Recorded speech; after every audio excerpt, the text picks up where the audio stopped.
চিরশাখার ১৪ই অক্টোবর এপিসোডের আপডেট নিয়ে চলে এসেছি। চিরশাখার আজকের পর্বে কী হতে চলেছে চলো দেখে নেওয়া যাক। এই বিয়েটা অস্বীকার করায় পার্বতী নতুনকে উদ্দেশ্য করে বলে, ৩ ছেলেমেয়ের মাকে যদি ভালোবেসে ও যদি নিজেকে ধন্য মনে করে, আমার তাতেও কোনো আপত্তি নেই। এত বছর ধরে তাকে ও তো স্ত্রীর পরিচয় দেয়নি, আমি তো শুধু ফাঁকা জায়গাটায় এসেছি এবং আমি জীবনের শেষ পর্যন্ত তোমার স্ত্রীর পরিচয়ে বাঁচতে চাই। নতুন বলে, তুমি এই মিথ্যে পরিচয়টুকু নিয়েই থাকবে তো? বেশ, তবে তুমি এই খোলসটুকু নিয়েই থাকো। তবে আমিও দেখতে চাই আমার স্বীকৃতি ছাড়া তুমি কিভাবে এই সমাজের মান্যতা পাও। যদিও সেটা দেখার জন্য আমি আর এখানে থাকবো না। আমি এখান থেকে অনেক দূরে এমন একটা জায়গায় চলে যাব যেখানে গেলে তুমি কখনোই আমায় খুঁজে পাবে না। এতদিনে হয়তো আমি চলেও যেতাম, কিন্তু যেতে পারিনি এই একটা মানুষের জন্য। এই মানুষটাকে এই কঠিন পৃথিবীতে একা লড়াই করার জন্য রেখে আমি চলে যেতে পারিনি, এতটা স্বার্থপর হতে পারিনি। কিন্তু এবার হয়তো সময় এসেছে, এবার হয়তো আমায় চলে যেতে হবে, আজ নয়তো কাল। পার্বতী বলে, সে যখন যেতে হয় যাবে, কিন্তু এখন নিচে চলো। নিচে আমার বাবা অনেকক্ষণ এসেছে, অনেকক্ষণ ধরে তোমার সাথে কথা বলতে চাইছে।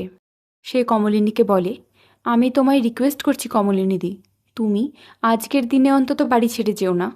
তুমি আজকের দিনে চলে গেলে তোমায় নিয়ে অনেক কথা উঠবে, আর আমিও কষ্ট পাবো তুমি চলে গেলে। আমি তো একটা খোলস জড়িয়ে আছি, যে খোলসের ভেতরের আসল মানুষটা তোমার। তাই প্লিজ থেকে যাও আজকের দিনটা। সে কমলিনীকে বলে চাই কমলিনী যেন নতুনকে নিচে পাঠিয়ে দেয়। পার্বতী ঘর থেকে বেরিয়ে যায়। পার্বতী চলে যাওয়ার পর কমলিনী খুব কাঁদতে থাকে। তার কান্না দেখে নতুন বলে, চোখের জল মোছো। তোমার চোখের জল যদি না মোছাতে পারি তবে আমার বেঁচে থেকে লাভ কি? নতুন কমলিনীকে বলে, চোখের জল ফলার মতো কিছুই হয়নি। এখন তো মনে হচ্ছে পার্বতীর মানসিক সমস্যা রয়েছে, ওর চিকিৎসার প্রয়োজন। তুমি আমার সাথেই নিচে চলো। কমলিনী প্রচণ্ড উদ্বেগ নিয়ে বলে, না তুমি এমন কিছু করো না, তাতে ও সুইসাইড করবে বলেছে। এ কথায় নতুন বলে, ও তোমায় সুইসাইড করবে বলে ভয় দেখালো, আর তুমিও ভয় পেয়ে গেলে? ও ভয় দেখালো বলে আমি এই অবমাননা নিয়ে ওকে সারা জীবন মেনে চলবো? তা তো হতে পারে না। সবার সুইসাইড করার অধিকার আছে, আর আমার নেই। নতুনের কথায় প্রচণ্ড ভয় পেয়ে যায় কমলিনী। সকলে এরপর নিচে চলে আসে। সেখানে পার্বতীর বাবা কিছু গ্রামের লোকজন আত্মীয় নিয়ে এসেছে।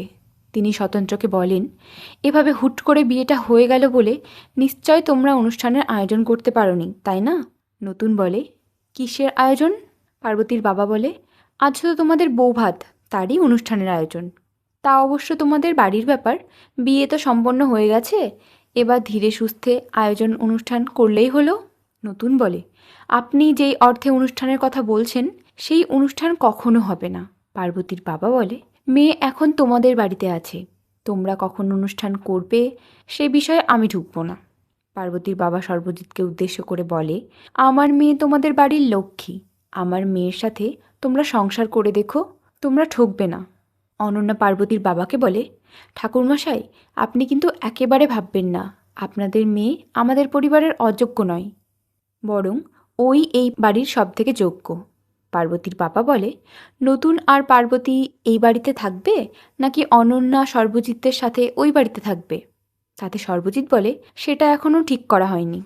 পার্বতীর বাবা বলেন, বেশ, আমিও এ ব্যাপারে কিছু বলছি না, তবে আমার মনে হয় মেয়েদের বিয়ের পর শ্বশুরবাড়ির সকলের সাথেই থাকা উচিত। আর অনন্যা সর্বজিৎ এদের উপর দিয়ে তো বড় একটা ঝড় বয়ে গেছে। অনন্যা অর্থাৎ বৌমার এখন একটা সঙ্গীর দরকার। তাই আমার মনে হয় স্বতন্ত্রর পার্বতীকে নিয়ে ওই বাড়িতে থাকলেই ভালো হয়। উনি কমলিনীদের ধন্যবাদ দেন এতদিন স্বতন্ত্রকে দেখে রাখার জন্য, এবং এরপর থেকে ওনার মেয়ে পার্বতীকেও কমলিনীকে দেখে রাখতে বলেন। তাতে কমলিনী বলে, আপনার মেয়েকে দেখে রাখার জন্য তো আপনার জামাই রয়েছে, আমাকে ওকে দেখে রাখার প্রয়োজন হবে কেন?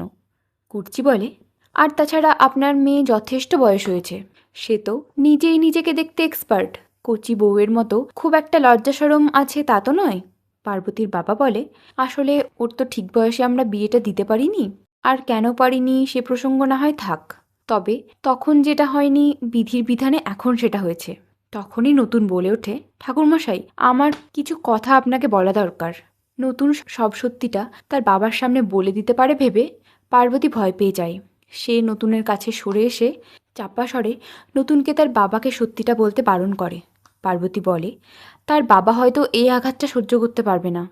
নতুন বলে, তার দায় তো আমার নয়, আমি তো তোমায় এসবের মধ্যে টেনে ঢোকাইনি, উল্টে আমাকে আমার ইচ্ছার বিরুদ্ধে এসবের মধ্যে টেনে ঢোকানো হয়েছে।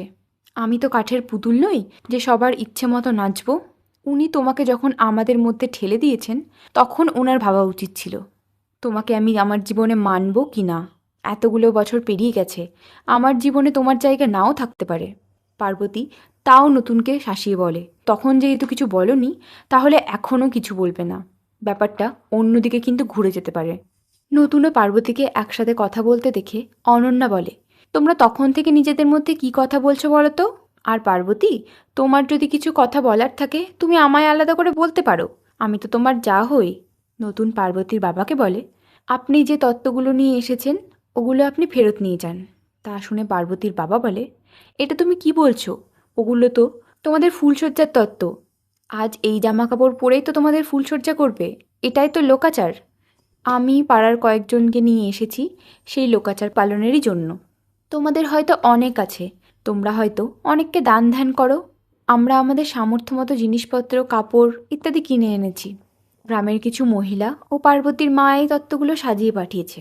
তোমরা একবারের জন্য হলেও যদি এগুলো একটু ব্যবহার করো তবে আমার মেয়েটার মঙ্গল হবে। তখনই নতুন বলে, আপনি তো আমার কথাগুলো শুনছেনই না। আমি আপনার সামর্থ্য নিয়ে কোনো কথাই বলছি না, কোনো প্রশ্নই তুলছি না। কথাটা শেষ হতেই সর্বজিৎ নতুনকে থামিয়ে বলে, এই কথাগুলো ওনাকে অন্য কোনো জায়গায় নিয়ে গিয়ে বললে হতো না? নতুন বলে, কেন? এই পুরো বিষয়টা অন্য কোনো জায়গায় আলাদাভাবে হচ্ছে না, তাই আমার মনে হয় এই কথাগুলোও সবার সামনে হওয়া দরকার। এই কথায় পার্বতীর বাবা বলে, কেন বাবা, আমার কি কোথাও কোনো ত্রুটি হয়েছে? পার্বতী বলে, না বাবা, তোমার কোনো দোষ ত্রুটি হয়নি। পার্বতীর বাবা বলে, তবে নতুন আমাকে কি বলতে চায়? নতুন বলে, আমি সকলের সামনে দাঁড়িয়ে পরিষ্কার করে বলছি, এই বিয়েটা আমি মানি না। পার্বতীর বাবা সহ গ্রাম থেকে আসা সকলেই তো চমকে ওঠে। পার্বতীর বাবা বলে, এই কথার অর্থ কী? নতুন বলে, বিয়েটা কি হয়েছিল ঠাকুরমশাই? আপনি তো শাস্ত্র মানেন। ওই বন্ধ ঘরে চোখের আড়ালে আমিই কি আপনার মেয়ের সিঁথিতে সিঁদুর দিয়েছিলাম? আপনি তো শুধু আপনার মেয়ের মুখের কথাই শুনছেন, আমার কথা শোনার চেষ্টাই করেননি। নতুন আরও বলে, আচ্ছা, এই বিয়েতে কি মন্ত্র পড়া হয়েছিল? অগ্নিকে সাক্ষী রাখা হয়েছিল? বাঙালি হিন্দুদের বিয়ের রীতি অনুযায়ী তো অগ্নিকে সাক্ষী রেখে 7 পাক ঘোরা না হলে সেই বিয়ে মান্যতা পায় না। তাহলে এবার আপনিই বলুন, এই বিয়ে কি সম্পূর্ণ? পার্বতীর বাবা বলে, এখন এই কথার মানে কি? এখন এই কথাগুলো উঠছেই কেন বাবা? তোমরা যে এত কিছু মানো সেটা তো আমার জানা ছিল না। যদি তেমন কিছু নিয়ম আচার বাকি থাকে তোমরা তোমাদের মতো সেগুলো করার ব্যবস্থা করে নিতে পারো। সেই সময়টা তো আর পেরিয়ে যাচ্ছে না, তাই বলে আমার মেয়ের সাথে তোমার বিয়েটা সিদ্ধ নয় সেটা বলো না। স্বতন্ত্র রেগে গিয়ে বলে, 100 বার বলবো, কারণ আপনাদের মতেই তো এই বিয়েটা সিদ্ধ নয়। পার্বতীর বাবা বলে, তোমরা তো আজকালকার দিনের মানুষ, তোমরা তো বলো মনের মিলই নাকি আসল মিল, কি আসল বিয়ে। তখনই নতুন জোর গলায় চেঁচিয়ে বলে, ঠিক, একদম ঠিক। আমরা বলি মনের মিলই আসল বিয়ে, কিন্তু আপনারা মানেন কি? কিন্তু আপনারা তো সেটা মানেন না। আপনার মেয়ের সাথে আমার মনের মিল কি আছে? সেটা কি কোনোদিনও হয়েছে? আর যদি হয়ে থাকে তবে অন্য একটা ছেলের সাথে আপনার মেয়ের বিয়ে ঠিক করলেন কি করে? আর আপনার মেয়েই বা তার সাথে বিয়ে করতে বিয়ের পিঁড়ি অবধি উঠে যায় কি করে? সেদিন যদি ছাদনাতলা থেকে ওই পাত্র অ্যারেস্টেড না হয়ে যেত পুলিশের কাছে, তবে ওই ছেলেই হতো আপনার মেয়ের স্বামী, আর ওই ছেলের বাড়িই হতো আপনার মেয়ের শ্বশুরবাড়ি। তাহলে আমাদের এই যে বিয়েটার কথা বলছেন, এটা কি মনের মিলনের দ্বারা হয়েছে?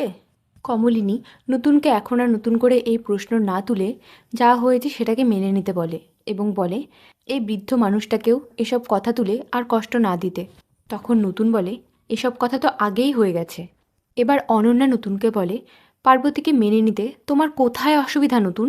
নতুন বলে, সেই কৈফিয়ত আমি অন্য কাউকে দিতে বাধ্য নই। নতুনের কাছ থেকে কোনো উত্তর না পেয়ে অনন্যা এবার সর্বজিৎকে বলে, তুমি এখনও কিছু বলবে না? সর্বজিৎ বলে, আমি কি বলবো? বিয়েটা দুটো অ্যাডাল্ট মানুষের ব্যাপার। আমি তো ধরেই নিয়েছিলাম যে নতুন পার্বতীর স্মৃতিতে সিঁদুর পরিয়ে বিয়েটা করেছে, কিন্তু এখন তো দেখতে পাচ্ছি পার্বতী নিজেই নিজের স্মৃতিতে সিঁদুর পরে সেটাকে বিয়ে বলে চালাচ্ছে। তাহলে বিয়ের দায়িত্বটাও তো ওর, সেটা তো আর নতুনের হতে পারে না। এই কথা এবার লক্ষ্মী বলে, তা গ্রাম ঝেঁটিয়ে যখন লোক দেখলো 1 গ্রাম লোকের সামনে দিয়ে যখন পার্বতী নতুনের গাড়িতে করে কলকাতায় এলো, সবাই জানলো যে পার্বতী নতুনের বউ। তারা তো জানে যে বিয়েটা হয়ে গেছে। তাহলে এখন কি জনে জনে সবাইকে বলতে হবে যে না, বিয়েটা হয়নি, সিঁদুরটা পার্বতী নিজে পড়েছে? একবার যখন এটা সবাই জেনেই গেছে আর পার্বতী যখন নতুনের বাড়িতে রাত্রিবাস করেছে, তখন আমাদের এটা মেনেই নিতে হবে যে নতুনের সাথে পার্বতীর বিয়েটা হয়েছে। কুর্চি তার মায়ের কথার প্রতিবাদ করে বলে, কারোর বাড়িতে রাত্রিবাস করা মানেই সেটা বিয়ে হয়ে যায় না মা। অনন্যা এবার কুর্চিকে প্রশ্ন করে, তোমার কিসের আপত্তি কুর্চি?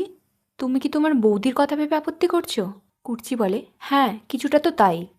আর এখন যখন সব কিছু খোলাখুলি হয়েই গেছে, নতুনদা যখন সবার সামনে সব কিছু বলেই দিয়েছে, তখন এটা তোর গোপন রাখার কোনো ব্যাপার নেই যে নতুনদা আমার বৌদি ভাইকে ভালোবাসে। তাই ওদের মধ্যে বিয়ে হোক বা না হোক, নতুনদা কখনো অন্য কোনো মেয়েকে তার স্ত্রীর মর্যাদা দেবে না। পার্বতীর বাবা বলে, তোমরা যে কী সব বলছো, আমার তো কিছুই মাথাতে ঢুকছে না। নতুন বলে, সব কিছু আপনার মাথার মধ্যে ঢোকানোর দরকার নেই ঠাকুরমশাই। আপনি আপনার মেয়ের বিয়েতে আমাদের নেমন্তন্ন করেছিলেন, আর আমরা তা রক্ষা করতে গেছিলাম।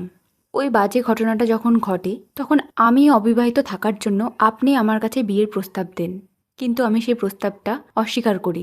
আমার না বিয়ে করাটা কোনো অপরাধ ছিল না যে আমায় হাঁড়ি কাটে মাথা গলাতে হবে। তারপর আপনার মেয়ে আমার সাথে কথা বলতে আসে। আপনার মেয়েকে সম্মান জানিয়ে আমি তার সাথে ওই বন্ধ ঘরে কথা বলতে চাই।